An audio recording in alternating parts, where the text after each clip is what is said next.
the Chief Communications Officer for San Bernardino County. We will be providing updates to the recent storm event that caused significant flooding and debris.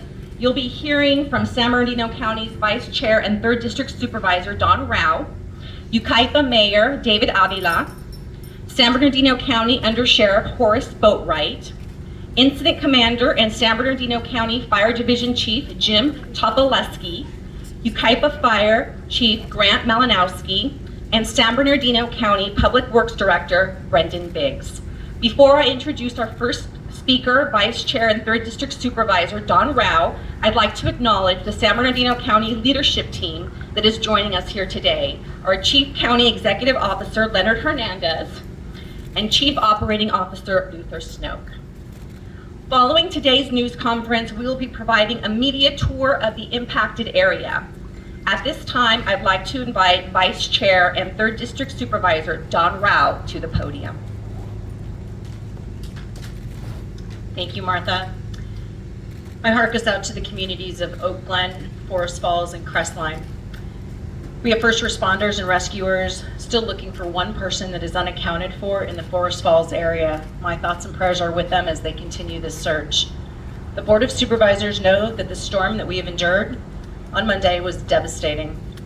Right now, we still have county fire, search and rescue, and public works crews doing vital work in the area. The county is preparing an emergency proclamation seeking federal and state assistance for those impacted by the disaster. A preliminary damage report estimates that includes 30 homes were damaged or destroyed in the debris flow. The storm affected approximately 3,000 residents in the communities of Forest Falls and Oak Glen. We are going to do everything that we can to assist the communities to recover from the disaster. The county is sharing resources for assistance, for housing and rebuilding, utilities, animal care, and tax assistance on our websites, our social media channels, for all the residents who are impacted. If you or your family need emergency shelter, the Red Cross has opened up Redlands East Valley High School as an evacuation shelter. If you have large animals in need of shelter, please take them to our DeVore Animal Shelter that is operated by the county. Please continue to monitor the county's social media accounts on Facebook, Instagram, and Twitter, where we will continue to update you as soon as we have information available. Thank you. Thank you, Vice Chair. And now I would like to introduce Yucaipa Mayor David Avila to speak. Thank you. Hello, good morning all. As you know, my name is David Avila. I am the city mayor of Yucaipa. I'm the mayor of the city of Yucaipa. And before I start the formal text, I would just like to maybe take away some of the Chief Tobyleski's and Chief Malinowski's thunder. On my way here this morning, I saw what appeared to be a task force of search and rescue personnel coming from the city of Santa Fe Springs. I also got to see the County Ventura search and rescue team and others from throughout the Southland.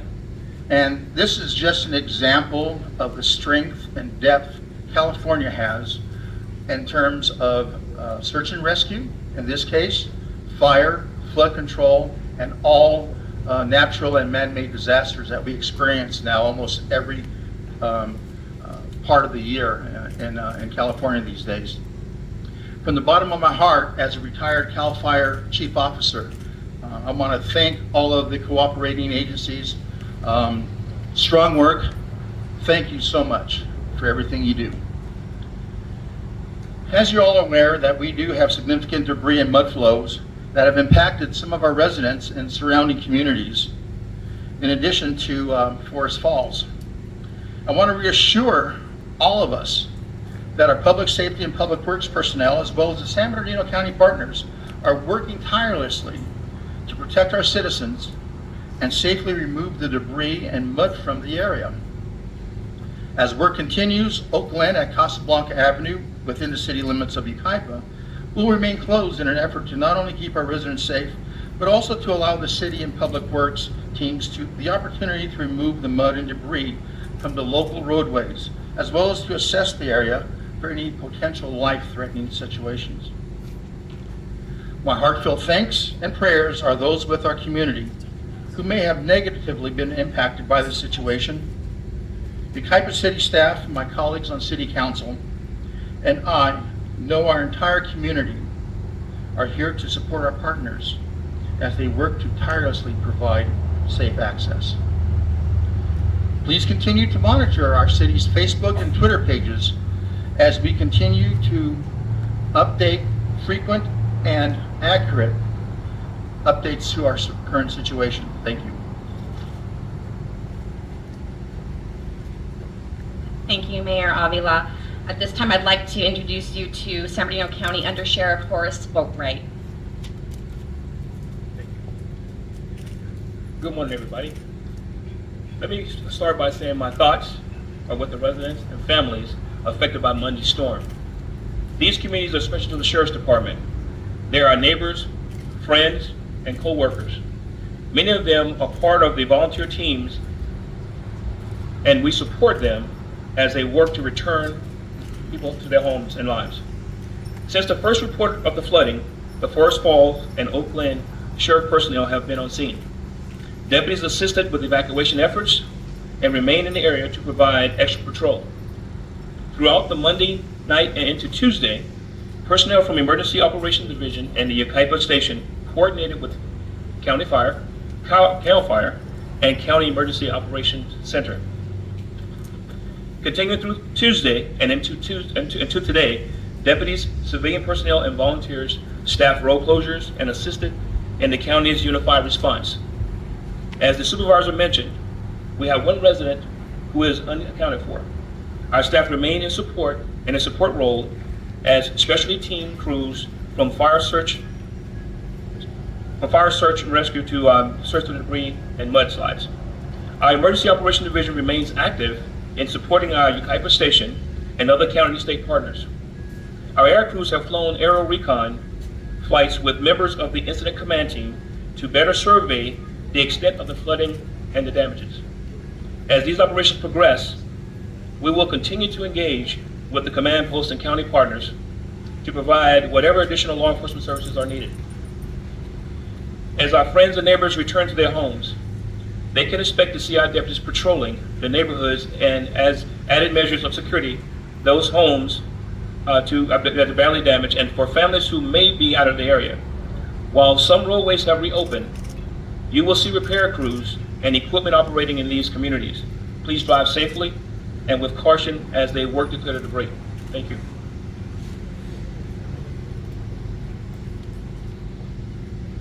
Thank you, Under Sheriff Boatwright. Now I'd like to introduce you to San Bernardino County Fire Division Chief Jim Tobyleski, who will provide updates and what efforts we've taken to prepare for this event. Good morning, everybody. While we're here for the event that started approximately 48 hours ago, the mud and debris flow that impacted the communities of Forest Falls and Oak Glen, this event actually started 2 years and 9 days ago at the start of the El Dorado fire. The hillsides were denuded of vegetation that held back the watershed and prevented water over the years from flowing in a high capacity manner that overwhelmed the drainages, and which ultimately have continued to impact the downstream areas where the communities reside. 48 hours ago, or approximately 48 hours ago, a rather large thunderstorm moved over the crest of the mountains and settled into the Forest Falls and Oak Glen areas.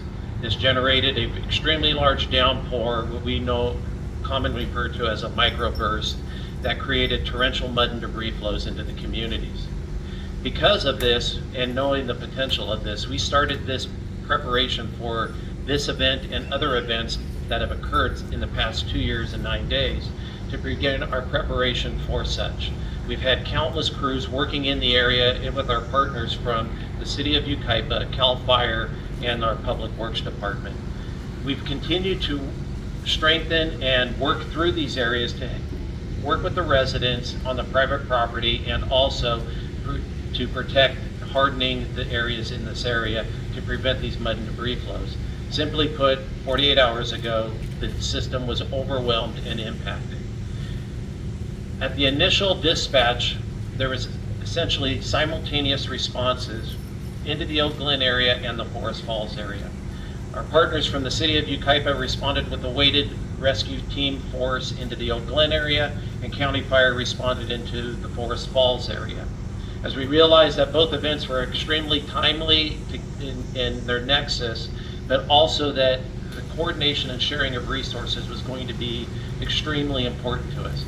We formed this into a single unified incident with Public Works, the Sheriff's Department, and the Yucaipa Fire Department represented by CAL FIRE and San Bernardino County Fire.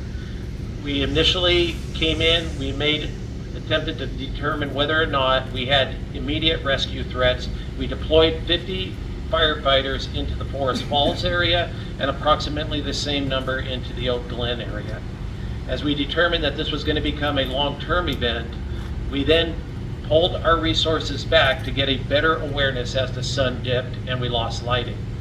We then moved forward with a unified approach, and yesterday morning was the first time we were able to see the magnitude and breadth of the response, or the response that was going to be needed. We then reached out to our partners through Cal OES and requested 2 regional task forces, which are rescue task forces that came in with specialized equipment, personnel, and dogs to help us locate victims or potential victims. Since that time, we've continued to work aggressively but safely in the communities, one, to return them to normal for their normal daily lives, but also so that we can effectively continue our search and rescue mission. Today, resources are aggressively working in the Forest Falls area to locate one unaccounted for victim. That is our focus, that is our mission today. With that, I'm going to turn over the rest of this to Chief Malinowski.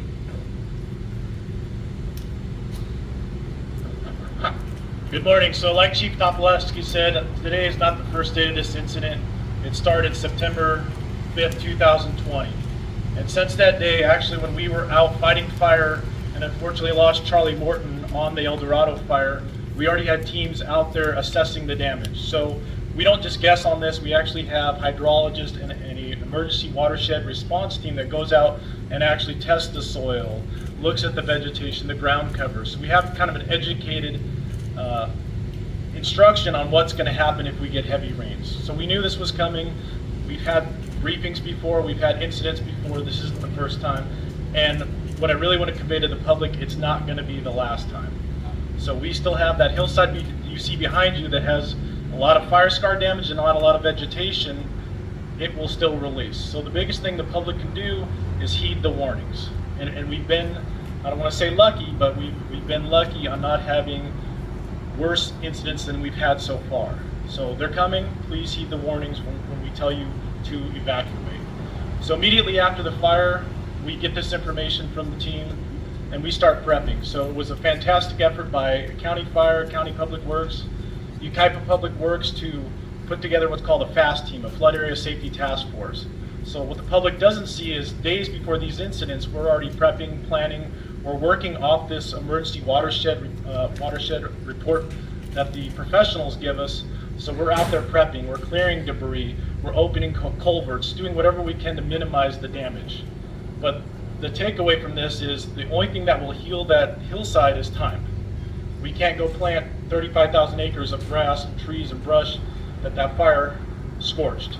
And the fire burned hot. It consumed all the vegetation up there. There's not much up there except for burnt soil, which will not absorb water. And that's why we're here today. And that's why we'll be here again in the future. So for the public listening, please heed the warnings. The threat is still very much there. The danger is very much there. If you evacuate, you will be safe. It's very hard for us to get through 6-8 feet of mud that's consuming businesses to try to rescue you. Thank you.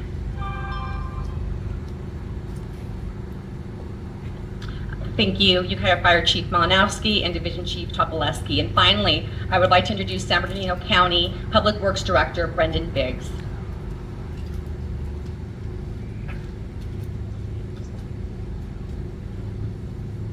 Good morning. I'd like to just echo what the previous speakers said. Our thoughts and prayers are with the community for the loss that they incurred. As the speaker said, Public Works is part of this multi-agency team that started right after the fire. We've been coordinating the last couple of years on implementing the emergency response system. road closures, and the debris cleanup that follows that. The area in the mountain unincorporated communities is primarily owned by the U.S. Forest Service and private properties. So these natural drainage systems out there usually handle the system fine. But as you can see, after this devastating fire that we had, a tremendous amount of mud runoff can occur, and it's overwhelming all these natural drainage systems.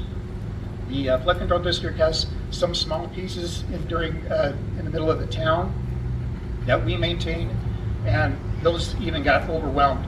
We've been working with a number of outside agencies, U.S. Geological Service, the Army Corps of Engineers, National Resource Conservation Service, many other technical experts to evaluate the watershed so we can anticipate what's going to be happening. We have identified trigger points. As the previous speaker said, we've got a plan together that a lot of stuff goes on behind the scenes where we can start activating depending on the threat that's coming in.